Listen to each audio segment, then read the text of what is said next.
a short video before the rabbi speaks. So give your attention to the spots behind me. Some of you know what it is. I want to mention it.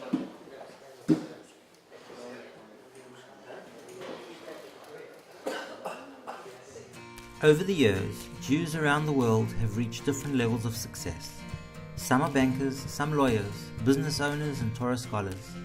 Some have reached heights of wealth and some live in the despair of poverty. But there is one mitzvah that unites all these Jews. That mitzvah is tzedakah.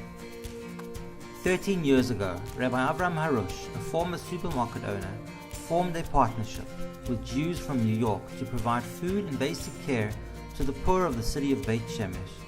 An Irgun was formed. You turned the world upside down. Because of the heart that you had to start, Hashem gave you the zechut to do everything that you're doing today.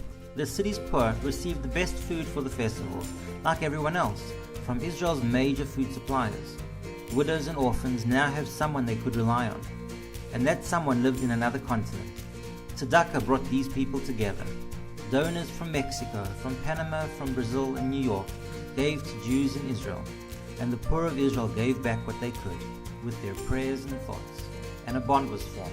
And Baruch Hashem that we see here is something out of this world. You're doing a great job and you got my approval, and I hope everybody here can support this organization. Only tzedakah could make such a change in people's lives.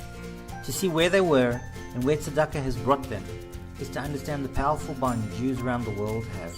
ואני רוצה גם להראות לכם את המקרר שהיה ריק, וברוך השם, הכל מלא. המקרר הזה היה ריק, לא היה בו שום דבר, אבל היום, ברוך השם, מלא.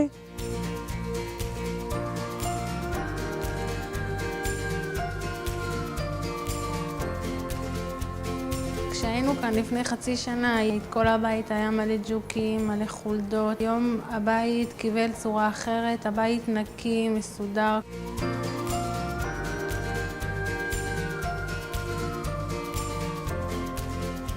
היום הילדים שותים חלב ואני לא מוספת מים עכשיו.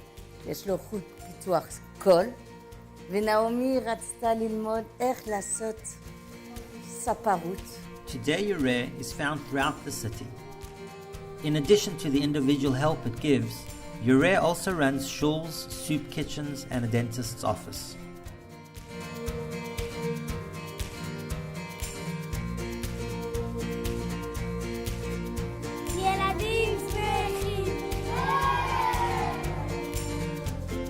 אין לי מילים לתאר את התרגשותי ושמחתי השלמה שאני בה בברית הנישואין, וברוך השם בזכותכם ובזכות תרומתכם הנכבדה והנדיבה.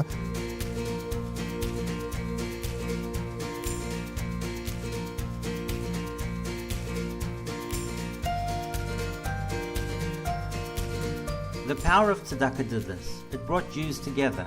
It gave them hope, an understanding of an eternal bond. Today, Irgun Yoreh is in its 13th year. We have donors from Chicago, New York, Panama, Mexico, and Brazil. Over 2 million boxes of food have been distributed. Tens of thousands of family food packages. Thousands of children's breakfasts have been given. Today, Yoreh programs include a dentist's office, soup kitchens throughout the city, food distributions, adopt a family program, a youth center program, a learning program. The donors from around the world have done that. Tzedakah has done that.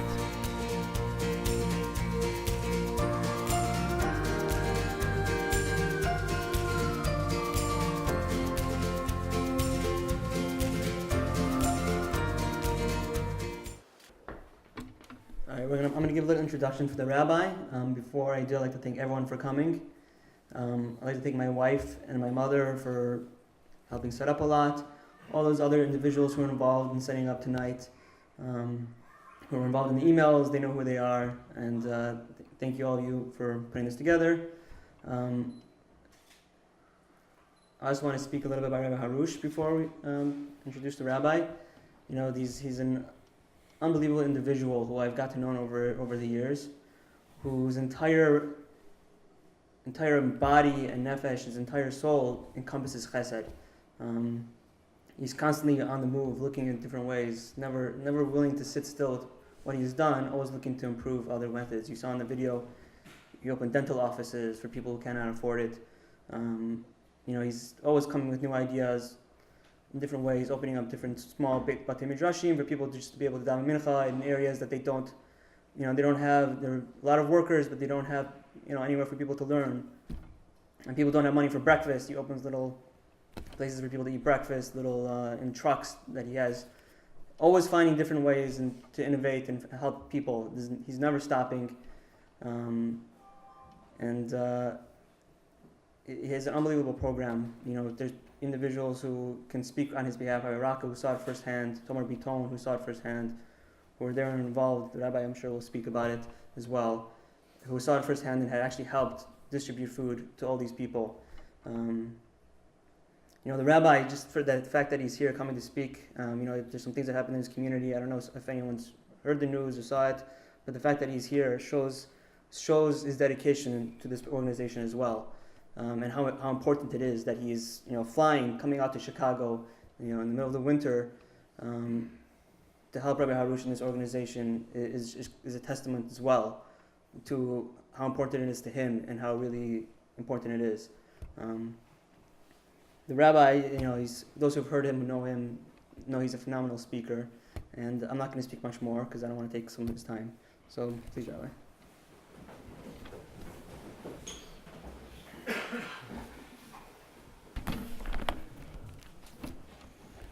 ברשות בעל הבית, ברשות הרב הרוש, שמרהו האל, ברשות מרא דאתרא, קהל קדוש. While it is true, I don't go around as a mascot for organizations. Even our own organization, our synagogues in New York and in New Jersey, I don't really get involved too much in the dinei mamonot, in the monetary side of it. Too busy preparing shiurim. I would consider this my only exception, where I try to make an extra effort to go out and pitch what Rabbi Harush is doing, only because I think he's the one of 1,000 that you meet, that you say, wow, this guy's different. This guy's special. You throw out superlatives. He's a selfless guy. He has a heart as big as as big as they come. He cares about others. These are all things that are true. And I've been watching this fellow for many years before I put my name to be associated with him, waiting to see the catch. Waiting to see where the where the spoiler is. He's this. Now I understand why he's doing it, because he has an interest, and he has 42 buildings, and he's a real estate mogul, and he's laundering money through the oil. I'm waiting to see I'm waiting to hear it. So I'm very cautious. And I sent forensics on the guy, because I know this already. You've been around the block a little, Sometimes if it's too good to be true, it's because it's not true. And we sent forensics, from our community, guys that won't take a penny out of their pocket unless they strip the guy down and do an x-ray on him. And they did it. They turned him upside down every which way you can. And they just see L'Shem Shamayim. And I nominated one of the members of our synagogue, Mr. Joey Habert, actually to oversee what the rabbi's doing, not on a yearly basis, because I think that's too long. There's a lot of room for, mistakes. So he has him giving him the books every month, and he reviews it, and he studies it, and he analyzes it. And I'm happy that the rabbi is totally accepting this oversight. That tells me he's L'Shem Shamayim. Meaning, he says, I'm not trying to hide anything. Here's the books. Here's what I do. Here's what I collect. Here's what I give out. I mean, since I know him, he's wearing the same suit. He doesn't, not spending it on a wardrobe, that's for sure. It might be a good idea. The rabbi himself, he just spends the money, I guess, jetting around, He doesn't have his own jet, so he's got to pay for tickets, I guess, to get from where he is to these places. But he's a very, low maintenance guy. I was with him in Mexico. We were together just the other night in Florida. What's tonight? I can't even keep track. Tonight, Monday night, so Wednesday night, we were together Monday night in Plantation, Florida, for another event. And Panama, New York, of course. So it's true what the Balabayit says. I do make this exception because I think it's worthy.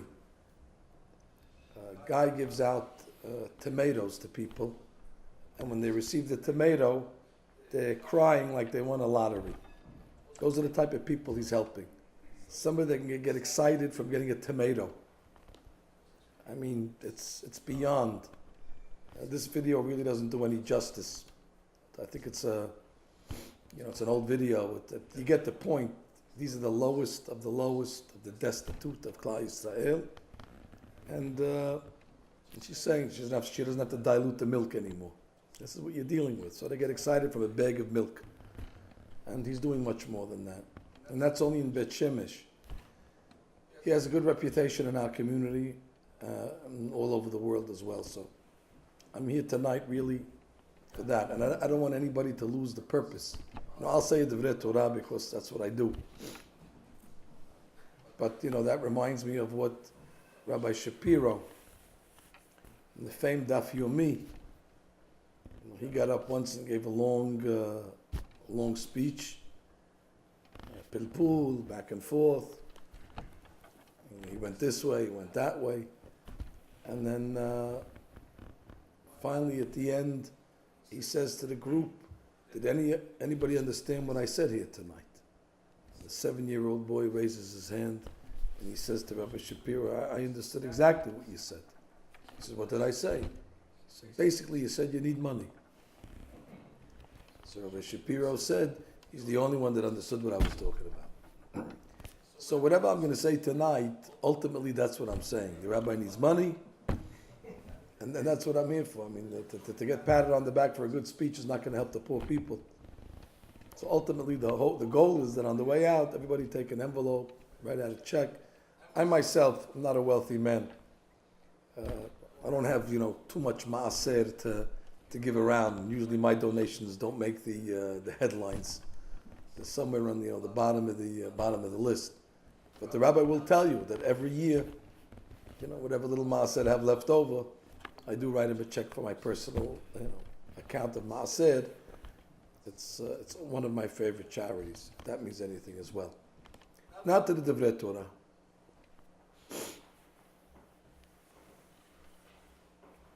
We just finished Hanukkah. I'm glad that I came to Chicago because I got an extra hour of Hanukkah. Somebody had called me in the car and said, Rabbi, happy Isru Hag, happy Motza'eh. I said, no, I'm not in Motza'eh, I'm still enjoying it. What do you mean? It's 5 o'clock. I said, well, my clock says 4 o'clock. I still have 1 more hour. And Hanukkah, the Arizal says something incredible that happens on Hanukkah.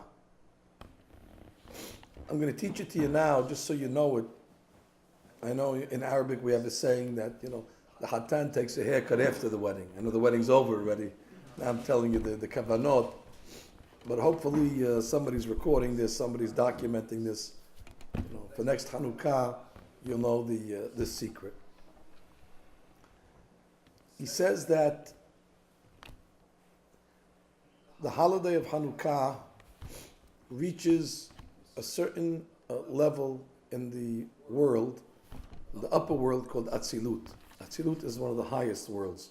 We don't live in Atzilut. We live in Asiyah. We live in the world of action. But there are worlds above us. And a lot of Shefa comes down from those worlds. It trickles down to Asilut and to Biriyad and to Yesirah, and then somehow it finds its way to us. Now in Atzilut, which is that high world, mind you, it's not the highest world, but it's a high world. There's worlds above Atzilut. Adam Kadmon, etc. But that's where we start our service, in Atzilut. And the top of Atzilut would be called, let's say, Arich, or if we wanted to call it the Keter. which is an easier word for me. Arich is a little intimidating for me. But keter, I can relate to, because keter is a crown. And if you have a king, so the top of the king is the keter. So anything that comes from keter, from that level, the Arizal says, is always pure, unadulterated mercy, without any conditions, without any strings attached. If you can access that place, God has total clemency on a person and total rahmanut, like the pasuk says, "V'hanoti et asher ahon, v'rihamti asher arachem." V'hanoti, even though he's not ra'ui. V'rihamti, even though he's not ra'ui. That comes from keter. So it's always significant if you could try to access that area. Not so easy to access, obviously. Arizal writes that on Hanukkah we have access to the keter of Atzilut. And there's a shefa that comes down from there and it reaches us. And he says, when does that happen? He says it happens at the time that we light the menorah. And he makes a big deal of the motion that we make when we light. The motion is very significant. You're supposed to be above the nerot, and your hand is supposed to light in a downward position, which means you shouldn't light a menorah that's higher than you, because then you'd be lighting up. That would be a wrong position. Now, wrong. You fulfilled your obligation of lighting the menorah, don't get me wrong. But I mean a wrong position, meaning what the menorah symbolizes, it's got to be in a downward motion, because as you're lighting the menorah, you're bringing the shefa down from this place called the keter, and it trickles. So as you're making the motion, you're actually, it's almost like a charade, where you're actually, making the action to cause the effect. And that happens during the half hour of the lighting.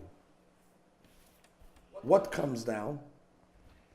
So he says we access at the time of the lighting, amongst other berachot and shefa, we access the 13 midot of Rahamim. Kel, Rahum, Vehanun, Erech, Apayim, V'rav Chesed, Ve'emet. That's what the keter is surrounded by. The Yag Midot. And he says that's why in the first beracha we say Baruch Atah Hashem Elokeinu Melech HaOlam Asher Kedeshanu B'Mitzvotav V'Sivanu Lehadlik Ner Hanukkah. There's exactly 13 words. Ashkenazim say Lehadlik Ner Shel Hanukkah. No, they have 14 midot, but we have 13 midot, and therefore we don't have the word Shel.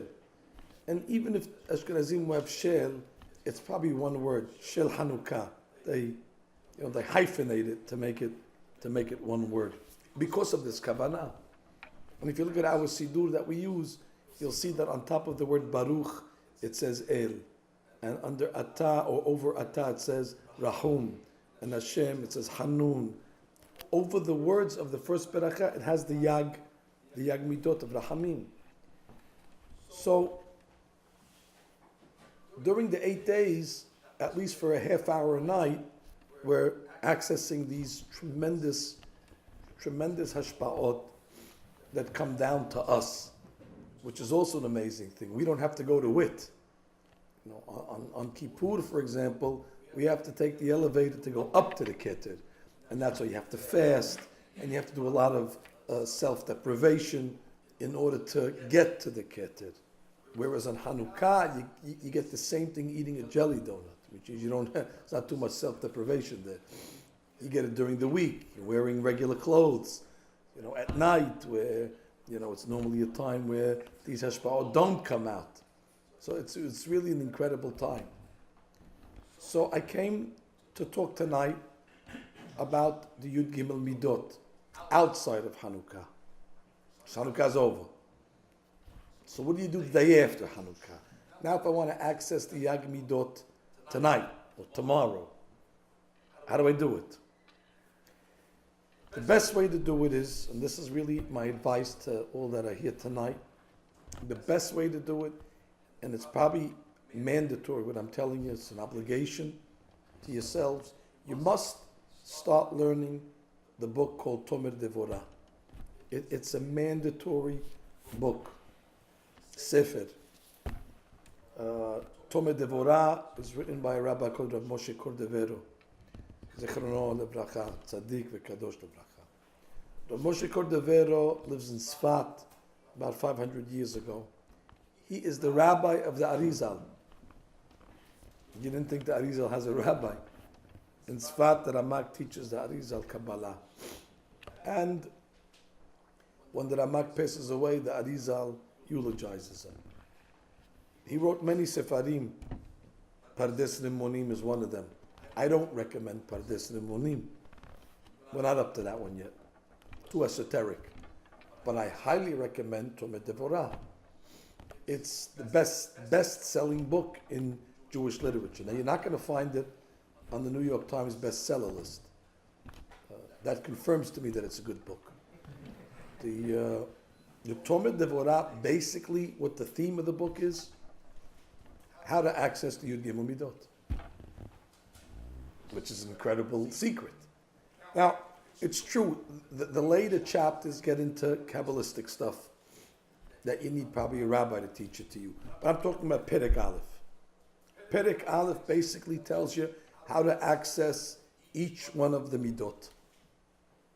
And basically it's the greatest, how should I say, kamiya, amulet, that a person could have. You know, everybody's looking for blessings. Everybody's looking for, some get-rich, quick scheme, some sort of sigula. And you see people do a lot of things. People wear red strings around their wrist. And they say it's a sigula for parnasa. I agree. For the one that sold it to you, he made a lot of parnasa. For him, it was definitely a segula. I'm not too sure for the ones that are, that are wearing it, how much it does for them. And all these other things, there's no shortcuts. To get to the keter, you need to work for it, outside of Hanukkah.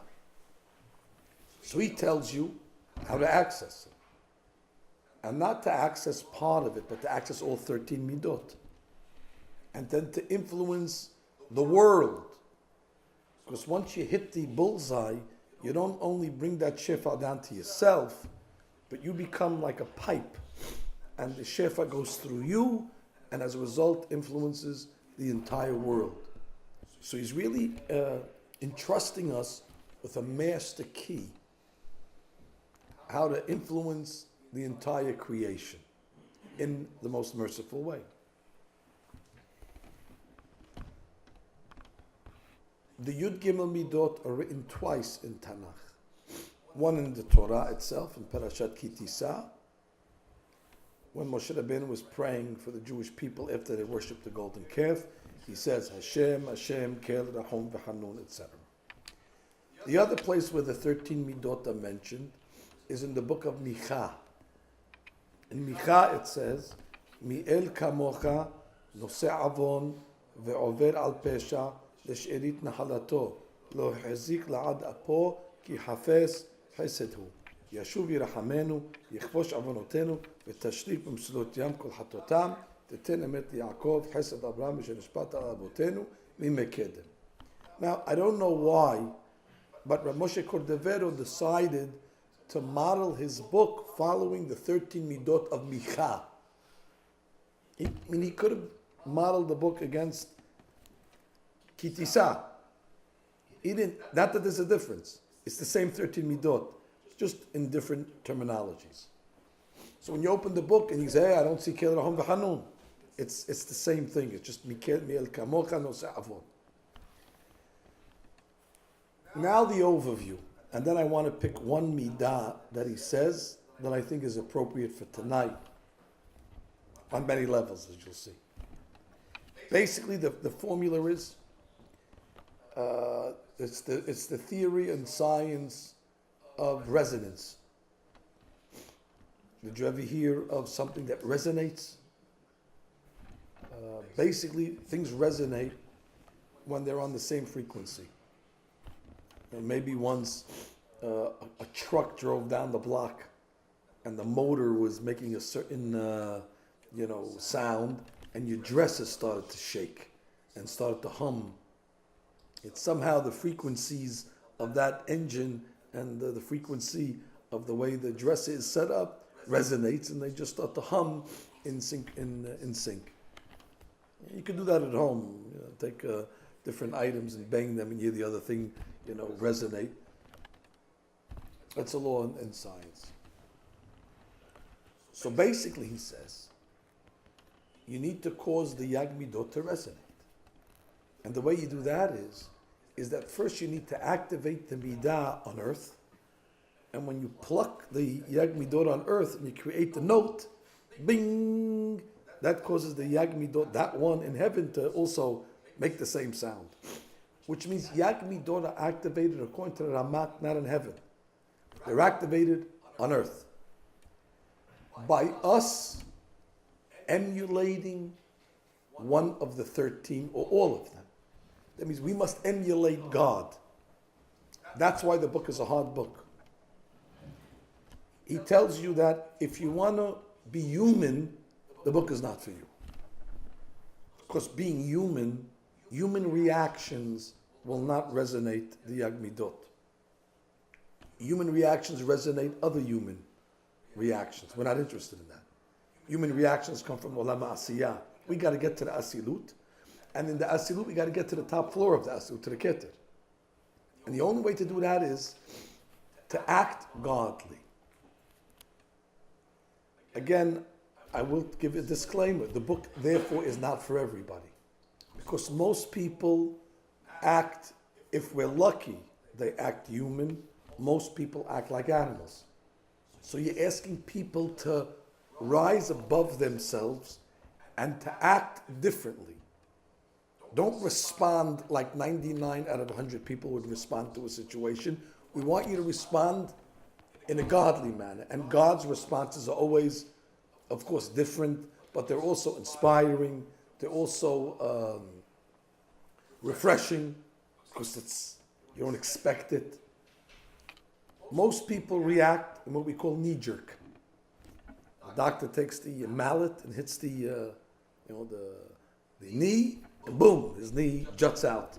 And the doctor expects it. But he doesn't expect it if he hits the knee and all of a sudden his hand juts out. So, wow, that's something new. Well, over here in the book, the reactions that he asks, the student is, well, we know how a human would react. But how would God react in such a situation? And now try to react like as if you're God. I'll give you just a simple example. I'll give you a simple example. Just so you get a feeling of the book. The other night in Miami, I spoke about another one of the 13 Midot, not the one I came to talk about tonight. That night was the 6th night of Hanukkah. So I spoke about the 6th Midah, which is actually Ni'el Kamocha, Noseh Avon, Ve'over al Pesha, Le'she'erit Nahalato, Lo Hechazik La'ad Apo, Ki Hafez Chesed Hu. God is Hafez Chesed. That's a Midah. What does that mean? So I explained that, not that God likes to do chesed. That's not how he explains. Ki hafetz chesed means God loves people who do chesed. He loves people who do chesed. What does it mean, loves? He gives them courtesy. That means, even if the person, according to the books, is guilty, scales are against them, decrees are coming down against them, verdict is already pronounced as guilty, hayav, there is one reprieve, or what should I say, staying factor, that the angels come in and they bring on a silver platter and they say, listen, God, we know you decided guilty already, and already you've commanded the executors to go punish. However, he does chesed. But he does chesed, call the dogs off. Give him a reprieve. Give him a stay. It's an amazing thing. that Borei Olam gives people a courtesy or an advantage or an edge, even though they're guilty, because they do chesed. Finished. Now, you want to activate that, especially if you're a person that does chesed. You want to activate that midah, because if you activate that midah, then it's almost, you're dodging bullets. Now, how do I activate that midah? Well, the way you'll activate it is that the next time somebody wrongs you and he's guilty, and it's not that he's not guilty, he's guilty, and he's clearly wrong, but you give him a pass because that person does chesed. Then you're acting like God. That just like God gives a pass to those that do chesed because he loves chesed, so you too give a pass. A simple example. There was a rabbi called Rabbi Chaya. He didn't have such a good wife. I'm putting it mildly. She would, whatever he asked, he did the opposite. Or she did the opposite. And it says every time he would go to the store, he would come home with a gift for her. Wrap it up and make it pretty. And the students said, but she's so disobedient to you. Why do you go out of your way to buy her these gifts?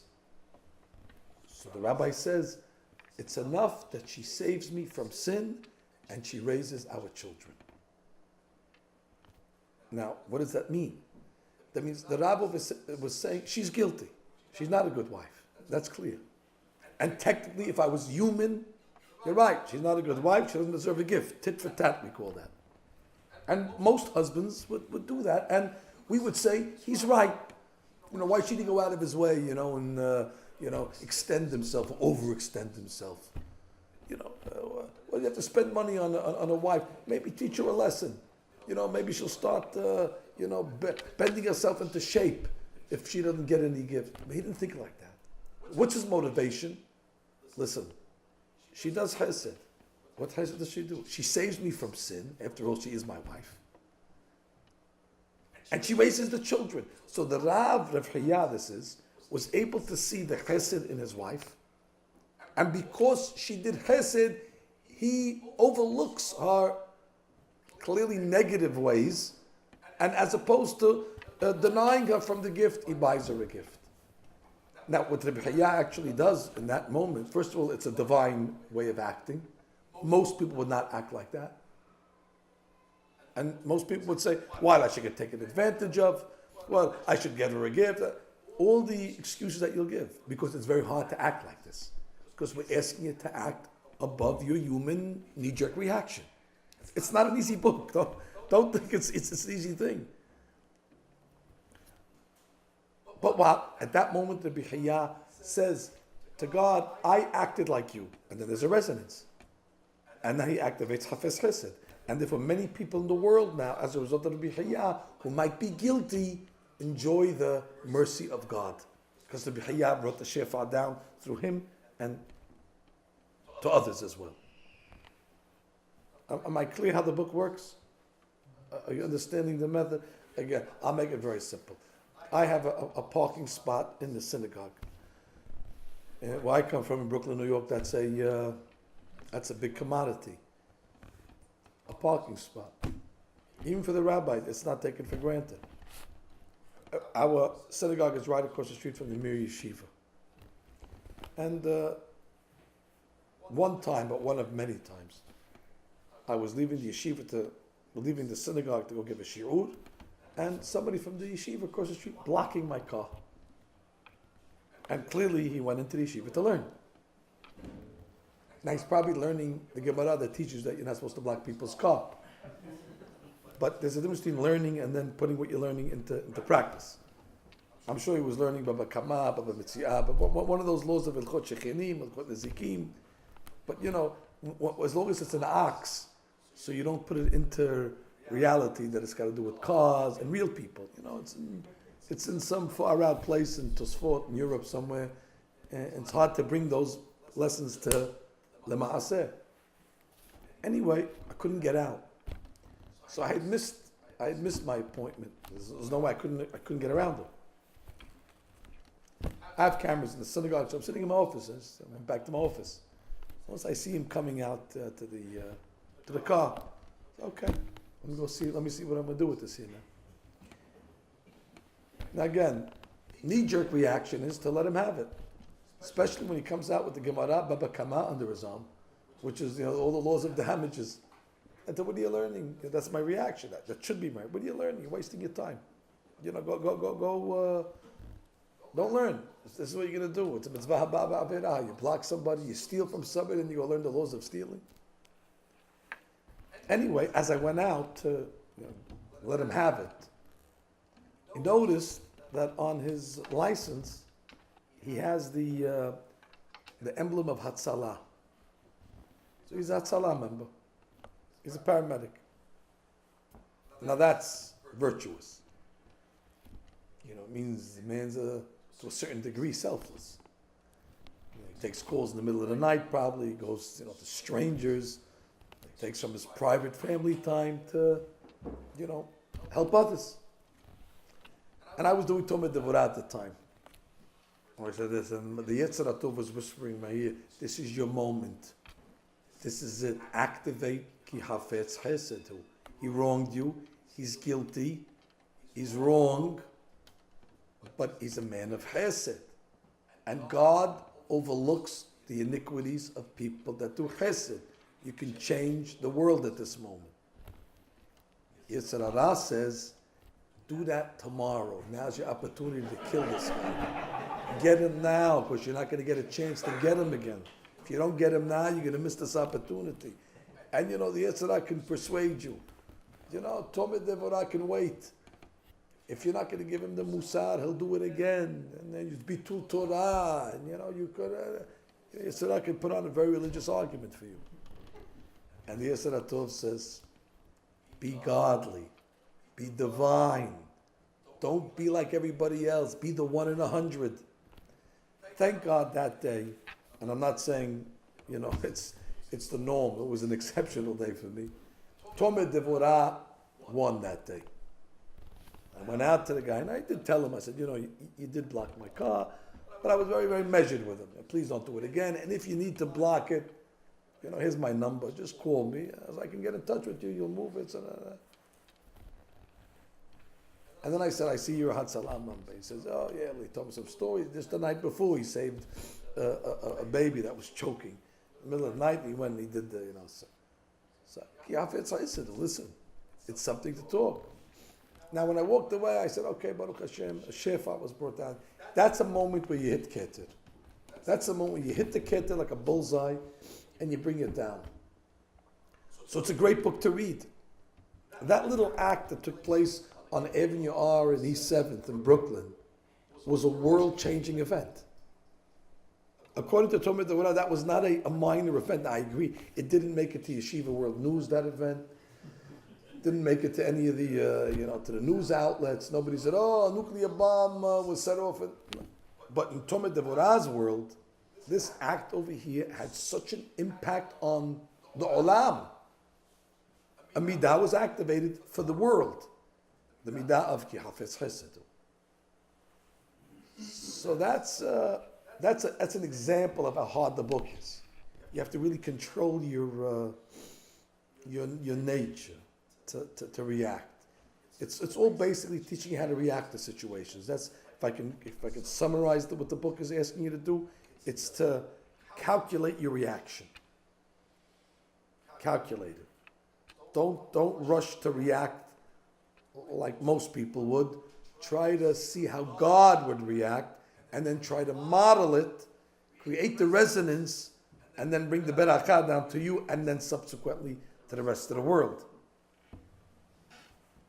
And as you get good at the book, you could do this every day.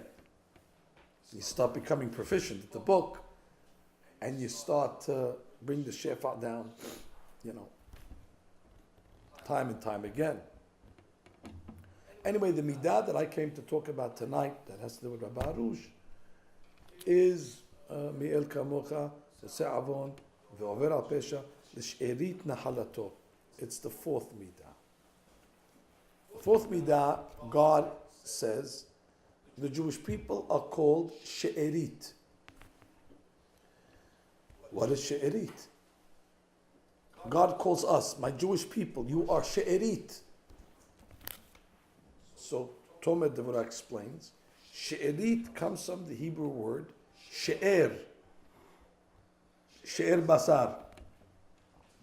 You are like a relative to me. God calls us ahoti, my sister. God calls us ra'yati, my spouse. In Egypt, God referred to us as Beni Bechori Yisrael, my firstborn. God always refers to the Jewish people as a family member, as a relative. The Shirit Nahalato, and the Tomer Devorah says that God feels the pain of Klal Yisrael. That when a Jew is in suffering, and a Jew is in pain, Kivyachol, the Shekhinah also feels the pain. Because we know that, God forbid, if a family member is suffering, the whole family feels it. I once explained why we call the mitzvah of visiting the sick Bikur Cholim. That's plural. You usually visit one sick person at a time. I would call it Bikur Choleh. You know, we don't usually do that in a mass visit. You visit one at a time. My explanation is that it's true, we visit one sick person. But the terminology is reminding you that if there's one sick person in a family, there's a lot of people that are hurting as well. If a mother, God forbid, is bedridden, her husband is in pain, the children obviously are suffering as well, and all of the extended family. So the Torah is telling you, when you make that bikur, when you make that visit, remember it's cholim. Don't only put your energy to the obvious choleh that's in front of you, but to tend to the needs of those that are receiving also the fallout of that choleh. Hence it's bikur cholim. So anytime a family member is in pain, everybody feels it. Well, God says, the Jewish people are my family. And God says, I feel the tsa'ar. And when God feels the tsa'ar, that causes God to alleviate. When a person is in pain, he does everything to relieve himself from that pain. So it's a great midah. If we can activate the midah that God will treat us as family and therefore feel our suffering, that causes God to alleviate the suffering, to take himself out of the pain as well. A simple example. Jewish people are in Egypt. God reveals himself to Moshe in a burning bush. A burning bush is thorns. It's an uncomfortable place. The Shekhinah doesn't reveal itself in a pond or in a lush meadow. It comes into a very uncomfortable place, a prickly place, a thorn bush. Because God says, if the Jewish people are suffering in Egypt, I'm not in a comfortable place. I'm in a very thorny, I'm in a very, very uncomfortable, a place that hurts.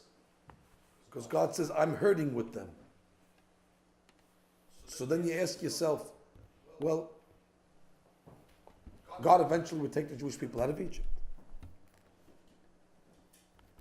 Rabbi Eliyahu Lopian asks the $1 million question. Somebody must have activated the fourth midah. Because eventually God says to Moshe, go tell Paro that my firstborn son, Beni Bechori Yisrael, that's my firstborn son, and he's starting with my firstborn son, and if he doesn't let them go, I'm going to go after his firstborn son. And all the firstborns. So all of a sudden, somebody must have activated She'erit Nahalato, where God starts talking to our enemies, and hey, you're picking on my family. But who activated that? And how do you activate that? So Tomer Devorah says that when a Jew starts to treat other Jews, specifically ones that he does not know, but he gives them the courtesy as if they're his family members, that we treat all the Jewish people as extended family members. And by the way, he says, not because we're exaggerating, because we are family members. In the stem of Jewish souls, all of us share a common soul. Again, if you trace the DNA, we also share the same DNA to Avraham Avinu. But besides the fact that we're all related, because we all come from the same great-great-great-great-grandfather, but more so because probably you can start tracing Goyim also that come from Avraham Avinu with that DNA. I'm talking about the spiritual DNA, which is the Neshama. The Neshama is one entity and it's divided into 600,000 parts. It's like a puzzle. All of us have a piece of a puzzle. And if you take all of our souls together, you eventually make one general soul. Parts of the whole are equal to the whole. So we all have a piece of the whole. Therefore, we're equal to each other. So really, a Jew in New York and a Jew in Chicago have a lot in common in the sense that we share the same soul. We come from the same cloth. So when a Jew in New York feels the pain of a Jew in Chicago, or vice versa, so God says, they're feeling each other's pain as if it's their own. I will then feel the pain of Klal Yisrael as if it's my own, and bingo, you've activated now a redemption. So this is how it works. If I have to give you a mashal, I'll give you two mashals, one from the Bible and then one from life. Of course, always the ones from life we can appreciate more because we know those ones, but the Bible ones are good also. Rabbi Lopian brings the Bible, the biblical one, and Rabbi Matthias Solomon explains it. Again, advice. Rabbi Matthias wrote a commentary on Tomei Devorah. I don't know what to do to get you to read the book. This is a great commentary on the book Matenat Hayim. It's available. These were va'adim he gave in Lakewood Yeshiva. Anyway, the proof that Rabbi Lopian says is the following. The Jewish people are in Egypt. And the Egyptians were tyrants. The Jews are collecting straw to make bricks. As they're collecting straw, it says in Midrash that the Egyptians come out with sticks and they're whacking I guess it calls the shins of the Jewish people. That's painful when you hit the shin. Toda Rabbah. So the Jewish people turn to the Egyptians and say, what do you do? We're doing this for you. We're collecting the straw to build buildings for you. Pitom and Ramses, it's for you. What are you hitting us for? Stam, akhzariyut, cruelty. And then the Jews have to make a certain amount of bricks. So the Torah tells us there was a hierarchy. You had the Egyptian taskmaster, which was called a noges. And under the noges was a Jewish officer called a shoter. Under the shoter was the eved, was the Jewish slave. The eved has to answer to the shoter, and the shoter answers to the noges. That's the protocol. So if you read the Torah says that the shotrim, these Jewish officers, had mercy on the slaves, their Jewish brethren, because they knew it's almost impossible for them to fulfill the quota. The quota keeps on getting higher, and they can't meet it. But again, if they don't meet it, then the Midrash says the Jewish slave gets beaten. However, the Pasuk does not say that the Jewish slaves got beaten. It says who got beaten? The Jewish officers. The Midrash says that the officers had mercy on the Avadim and told the Jewish slaves, it's too much for you. Don't overexert yourself. We'll take the beating for you. So when the Noges came, the Shoter would say, it's our fault. And they would take, according to the Midrash, many deadly beatings. And at that moment, says Rabbi Lopian, what is the relationship between the Shoter and the Eved? Besides that they're both Jewish. Were they related? Maybe in some times, yes. But in most of the times, probably not. A total stranger. And you're willing to take a hit in order to alleviate the pain for somebody else. Now, a mother will do that for a child. Father will do that for a son. Siblings do that for each other. That's what family does.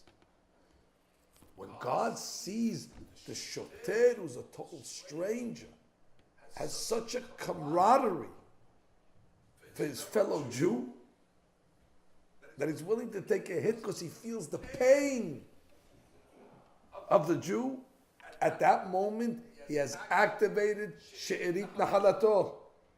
God says if they treat each other like family, so therefore God at that moment tells Moshe, go tell that Paro that my firstborn son, why all of a sudden now are we your firstborn son? The Shotrim activated it. You want to see it in real life? Go look what's going on tonight with this release of Rabashkin from the prison. It's a nes. Look at Klal Yisrael. You have one Jew in prison. Again, I'm a Sephardi. I'm not related to any Rabashkins. I'm not Chabad. Not anything. I'm a Syrian guy from Brooklyn. I have a guy in jail. I'm not a judge, but even the people who are involved say it was an exaggerated sentence, maybe a little anti-Semitism by the judge, too much. Other people committed much less, and got much more and got off much less time. Whatever the sentencing system works, but you have a Jew in jail, 10 kids, and Klal says reading Tehillim, and Klal says. Somebody tells you, know the guy? I don't know the guy. The guy, Jewish guy in jail, Jewish guy with a beard in jail. You gotta pray for the guy. Now you look at the reaction of when he gets out. They're showing videos of Jews in Toronto dancing, and Jews in Eretz Yisrael dancing, and of course in Brooklyn dancing, and guys in the gas station when they came out dancing. It's all over the place. And most of the people that are dancing and are getting involved in this never met him before, have nothing to do with him in person. But this is Sherit Nachadato. A Jew was let out of jail and now can go back to his. That's how Jews react. Do you understand what type of master key has been opened tonight? Forget about that. A guy's been let out of jail. That's a simcha on its own. But I'm talking about the reaction of Klal Yisrael. It doesn't mean we only feel the pain of Klal Yisrael. Sherit Nachadato, we also feel the simcha of our relatives. And the fact that Klal Yisrael breaks out into these, spontaneous dancing in the middle of the streets, where they can't contain themselves out of joy because a Jew was released from a prison and now his life becomes a little more easy to live, and Klal Yisrael feels that. But Olam says, wow, Sherit Nachadato. At that moment, God says, you know what? Klal Yisrael is also my child, and all the suffering that Klal Yisrael is going through, I feel it also. We've activated a midah tonight. And now it comes to us. These Jews that you saw in Bet Shemesh, you're not related to any of them, trust me. And if they are, it's a distant, once removed, one of those type. And here we come along, a bunch of Jews from Chicago, and we have a Shaliach Mitzvah, our great Rabbi Harush, and he comes along and says, I'm going to go alleviate the pain and suffering of these people and get them excited by giving out tomatoes to them, and giving them dental treatment, and giving them basic stuff that doesn't excite any of us, but alleviates their pain and suffering. Tonight we have an opportunity not to give tzedakah, because tzedakah you can give. Tzedakah, you guys give tzedakah anyway, I'm sure. But this is over here to give it with a kavanah. Now we're doing it with kavanot. This is the kavanah of the She'rit Nahalato. That even though there's a stranger somewhere else that I'll never meet, he'll never know that it's my money, but I'm able to alleviate his pain for the sole fact that he's one of me. He's me. We have the same neshama. So he has a different accent. His skin is a different, darker or lighter shade. He lives in a different zip code. Big deal. He has a piece of the same puzzle that I have. The neshama teorah. And on this night already that the midah is opened. The midah, I'm sorry to tell you, after Rabashkin got out of jail tonight, the midah is opened without us coming here tonight. But now that it's opened, we have a chance now to milk it. We have a chance now to bring the hashpa'ah down. When it's open, the midah, we have a chance to, when the shefa's coming down, you want to ride the... So tonight is a big, big night, in my opinion, of midat rahamim throughout Klal Yisrael. The yag midot of not ki hafez chesedu, of she'rit nahalato, that Klal Yisrael is reacting for one of its own that's not related to them in a jubilant way. And here tonight we have another opportunity in Chicago, and I don't believe it's any less. I don't believe in the macro is different than the micro. I believe that all these events, like my story on Ocean Parkway, is a micro event, but it's a macro consequence. I believe here as well. It's a micro event, but the consequence is macro. To execute and to activate She'rit Nahalato. And guess what? And I'll conclude with this. In this week's parasha, we have a pasuk that says that when Yehuda is trying to convince Yosef to let Binyamin back home, so he uses the pasuk Vayivater hu levado, that Binyamin is alone. His brother died already. That's what Yehuda is saying. Vayivater hu levado. He has remained alone. Pay attention to the Balaturim. I don't have the Balaturim here, but you look at the Balaturim. He brings the only other time in Tanakh that it says Vayivater. A few weeks ago, the pasuk says Vayivater Yaakov lebado. That Yaakov remained alone, and that's when he met the angel of Esav, and they had the battle. So the Balaturim, as he usually does, tries to connect these two Vayivaters. So he says that just like Vayivater Yaakov levado, he was ready to wage war against the Samech Mem. So when Yehuda tells Yosef, Vayivater hu lebado, he was telling him, I'm ready to wage war against you for this. Just like the first Vayivater was the precipice of war, this also was the beginning of war. Yehuda was willing to go to war against Yosef for Binyamin. Vayivater, Vayivater. B'shut Kal Kadosh, in honor of the Balabayit, I like to say a novel Hidush on the Vayivaters.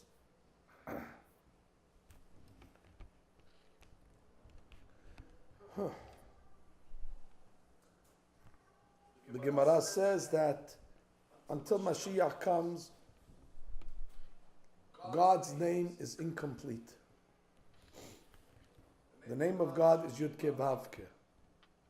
However, until Mashiach arrives, God's name is Yud Ke. It's missing the Vav Ke. Whatever that means, you'll have to ask your rabbis. But when Mashiach comes, they're going to add the Vav Ke to the Yud Ke, and they're going to have Yud Ke Vav Ke, which we pray every day in Kaddish. Kadal v'yitkadash Shemer Rabbah. Shemer Rabbah means Shem Ya Rabbah. The name Yah should become Rabbah.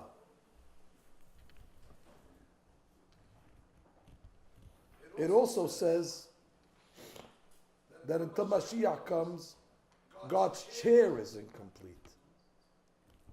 It's a broken chair. A complete chair is called kiseh. But before Mashiach comes, the chair is broken. It's missing an aleph. It's called kes. And the pasuk says, Kiyad al kes ya. So we're missing an aleph from kiseh, and we're missing a vav he from the name Havaya. The rabbi called the Maharsha, he has a beautiful darasha on this.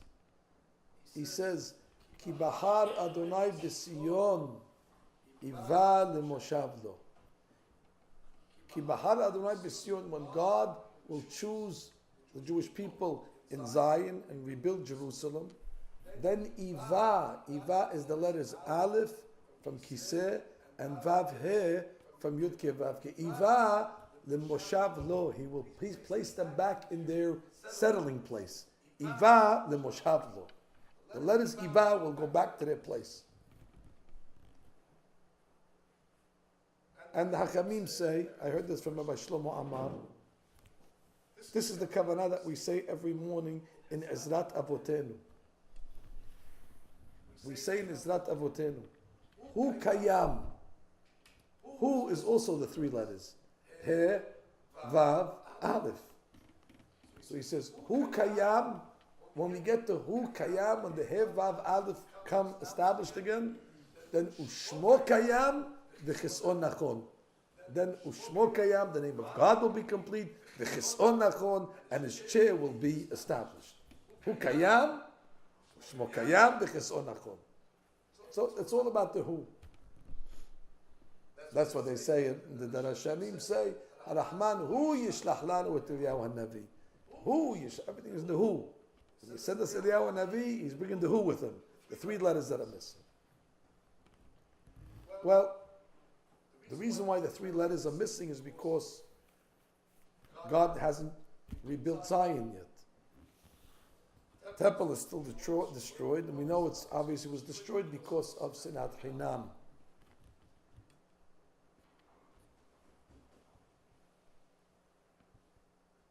I never understood that the terminology, Hinam. Nobody hates people for no reason. I don't accept that people just hated each other for the sake of hating. There's no logic in that. People are too busy just to hate people for no reason. You hate people because they did something to you. That word Hinam is hard to understand. The way Rabbi Matityahu explains it, he says, of course it's not Hinam. They hate it for good reason. But he gives a mashal, he says, you have a teacher, he tells the student, you're playing with your pencil. I don't want you to be playing with your pencil in class. The student doesn't listen, he continues to play with his pencil. So the teacher says, I warned you, I told you not to play with the pencil. And he goes and he takes it, you forgive me, he takes a saw, he chops his hand off. Even Rabbi Matyahu says, I know it's gross, but this is the mashal. So the parents come up. What did you do? You cut my son's hand off for no reason. So the teacher says, no, not for no reason, for a reason. He was playing with his pencil in the class. Now all of us understand that although the teacher is giving a reason, but that's not a reason to cut off a child's hand. Smack him across the face, knock it out of his hand, detention. The reaction is a bit exaggerated. So he says the same thing in Sinat Hinam. Of course, if a person hates somebody, it's for a reason. But if you know the damage that you've caused to Klal Yisrael, it was too much. It wasn't worth it. You chopped off a hand. You acted too much for too little. It's not a good business deal. Because he says once the Klal Yisrael's unity is broken, the current of Shefa breaks down. Because for the Shefa to come down, the Neshama have to be attached. Once you start creating Piru, you're breaking the current. So for what? For a little nonsense, you're willing to stop the Shefa from coming down to Klal Yisrael? That's Hinam. It's not Hinam. He took $10,000 from me. Fine. So therefore what? You affected Klal Yisrael, you cut Klal Yisrael's Shefa, millions of people. You caused tremendous damage to the entire soul of Klal Yisrael. In that sense, it's Hinam. Anyway, my derasha is like this, be seated. The pasuk is saying like this. Vayivater Yaakov lebado. You know who Yaakov is? Yaakov is Klal Yisrael. When Klal Yisrael remains alone means they're selfish. Lebado. They don't care about other people. They don't care about their fellow Jew. Leave me alone. I don't know about Bet Shemesh. I got my own bills to pay. I'm interested in the guy needs a root canal. It's his problem. He shouldn't eat candy. What do you want from me? I got my own children's braces to pay for. Don't get me involved in these crisis things. So you know what the pasuk says? As long as vayivater Yaakov lebado, vayivater hu lebado. The hu, the he, vav, aleph also is lebado. Those letters will not become fixed. The hu will remain unfixed. The cast, the chair of God is broken, and the havaya is incomplete. Vayivater Yaakov lebado, vayivater hu lebado. Tonight we came to show Borel in the opposite. Yaakov is not lebado. Yaakov is involved in the tikkun of she'erit nahalato, the extension and the overextension to others. And as a result, we reach the keter of Atzilut. And we activate the fourth midah. And Borei Olam says, you feel the pain of my children, I feel the pain of my children. And just like it caused God, that was the catalyst of the Geulah Mitzrayim, that becomes the catalyst of our Geulah today. And then what happens is Hu Kayam, the Hu becomes Kayam, and then Ushmo Kayam, V'cheson Nachon. So again, if I ask you the $1 million question, does anybody understand what I talked about here tonight? The question is, the answer is obvious. Basically, you need money. And that's exactly what I'm talking about here tonight. But it's not only money. Tonight the money goes a much longer way. It does much. I'm explaining to you what it does. When you understand it, then it has much more value. So again, I bless all of you that you should always be connected to the Yag Midot. Read the book. That's what the rabbi spoke tonight. Read the book, and then Be'ezat Hashem, you should be influenced by El Kamocha, Noseh Avon, Kel Rachum V'Hanun, and Be'ezat Hashem, the Hashpa'ah will come through you,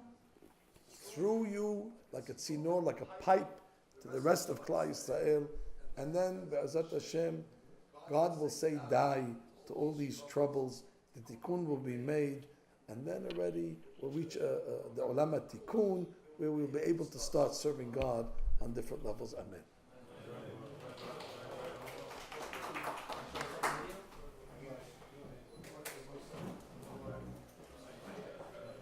Should we show the second video? I think we want more video, everyone. You want to take a seat? My name is Sarah. You've probably seen me in the park or in shul, just like everyone else. But there is a lot you don't know. I'm a single mother taking care of my 8 children, trying to take care of them. I don't have money. I've been handling this alone for the past 15 years. My children know not to ask for any luxuries. We have just basic food, and even that I can't always provide. Fruit and meat are for special occasions. The bills are piling up. I have had my electricity cut off many times. If you would come into our house, you'd be shocked. Everything is old and falling apart. My kid's room has water leaking onto his bed. There's nothing I can do about it. I've heard people say that they live from month to month. We live from day to day. Every night I go to sleep crying. This is not the life I dreamed of. Not for me, not for my kids. I feel stuck with no way out. One day, this all changed when Irgun got involved. I'm no longer alone. There is someone out there who cares. On Chagim and Shabbatot, they make sure we have food. They are directing me in a way that I can take care of myself, to be a proud Jewish mother, and for that I thank them. Rabbi Arush took us around to see some families that they help. We opened up the fridge and there was nothing in the fridge. The fridges were completely empty. פשוט לא תמיד אני יכולה לבשל לילדים באוכל, כי אין לי. עושה שבתות בעיקרון, הרוב שבתות לבד, גם חגים, פסח עשיתי פה לבד. שכשהבן שלי עשה בר מצווה, אני הלכתי למכור את התכשיטים שקיבלתי בתור כלה וקניתי לו תפילין. זה החדר שלי ושתי ילדים. אני יכולה למצוא את עצמי ממש המון פעמים בבוקר קמה ואין לי פשוט איך להכין לילד שלי לחם. אתה ישן פה, יהיה? אני כן ישן כאן. למה החלטת? כי לא כמו אחרי הבית.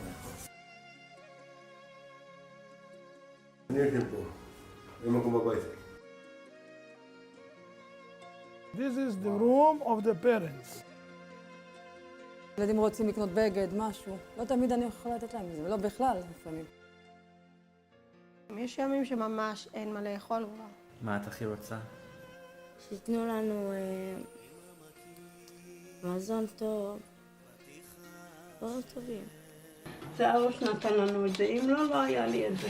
It's hard for me to imagine that a family can get excited by receiving a dozen eggs and a head of lettuce. That might not excite many of us. We don't even look at that as an asset or a value, but to these families, it's like a windfall. It's like a lottery.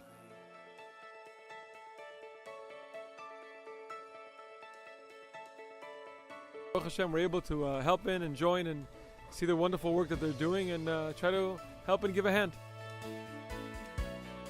יישר כוח ואין מילים. זאת מצווה ענקית וסיוע גדול וערבות הדדית של עם ישראל זה לזה. Beautiful what you're doing here. Congratulations. זה מהחלופה, כן. זה נראה ברוך השם. כאילו אני מרגישה כמו הבת שלך, באמת. באמת, השם ישמור לך כל הזמן. אמן, אכן אמור. באמת, ושתראה רק שמחה. In addition to the food distributions and the individual help given to the Yireh families, Irgun Yireh also runs food kitchens throughout the city and is now opening up a dentist's office to help the needy.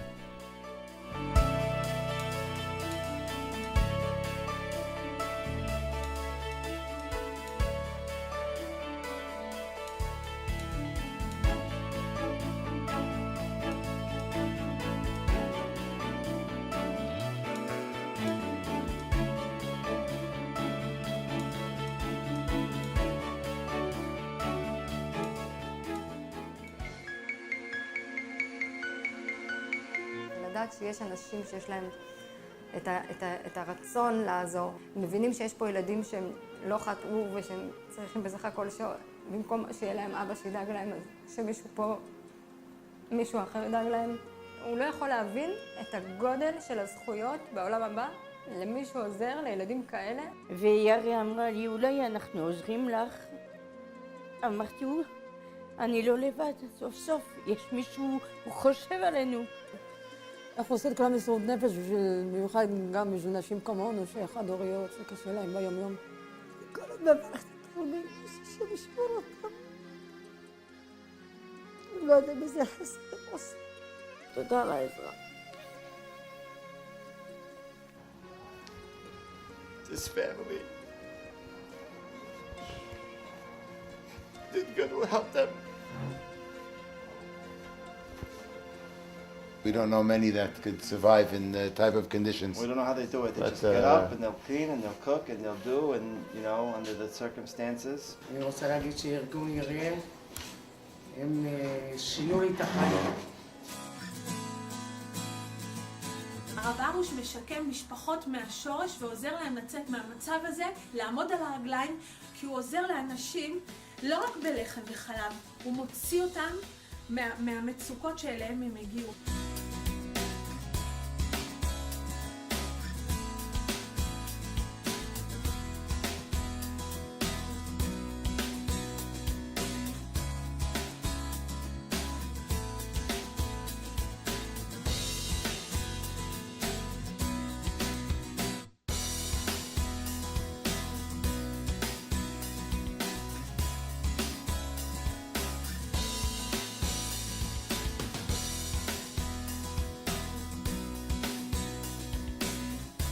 So there's detailed records, there's an organization, there's documentation, there's daily communication between the social workers who we're going to meet later and what's going on.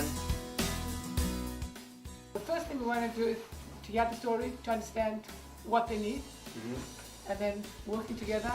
Great, Sharon is great in finding out services that can give them help, and I'm more in a therapeutic world and helping find their strengths within them, trying to make them a healthy family that they can get in. Oh, it's fantastic. Fantastic.